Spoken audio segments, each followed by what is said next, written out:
nagdeklara ng state of calamity sa isang bayan sa bansang Brazil. Maraming bahay at gusali na kasi ang nasira dahil sa pagsulpot ng mga sinkhole. Ano nga ba ang mga sinkhole at bakit nangyayari ito? Kuya Kim, ano na? Halos gumuho ang mundo ng mga residente ng bayan ng Buritucupu sa Maranhão, Brazil, nang ang kanilang mga tahanan nilamon ng lupa. Nitong mga nakaraang linggo kasi, nagsulputan sa kanilang lugar ang mga sinkhole.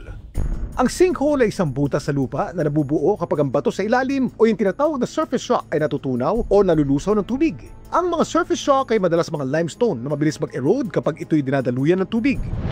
Ang mga sinkhole ay maaari ding mabuo kapag ang bubong ng isang underground na kuweba ay gumuho o mag-collapse.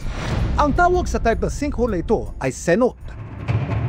Sa kaso naman ng mga sinkhole sa Buritucupu, mas lumalataw ito dahil sa malakas na buhos ng ulan nitong mga nakaraang araw. Dahil sa mga sinkhole, ilang mga bahay at gusali na rin ang nasira. May 1,000 residente na rin ang apektado. Kaya ang municipal government ng Buritucupu nagdeklara na ng state of emergency.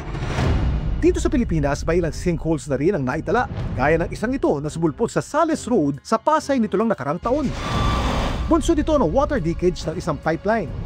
Naantala naman ang biyahe ng mga motorista ng Hinabangan, Samar sa paglitaw ng isang sinkhole sa kabaan ng National Highway sa Barangay Osmeña nito lang nakaraang buwan. Pero alam niyo ba kung saan makikita ang pinakamalaki at pinakamalalim na sinkhole sa buong mundo? Ito ay ang Shaoxai Changkeng o Heavenly Pit sa Chongqing, China. May lalim itong 660 meters. Laging tandaan, importante ang may alam. Ako po si Kuya Kim at sagot ko kayo 24 oras.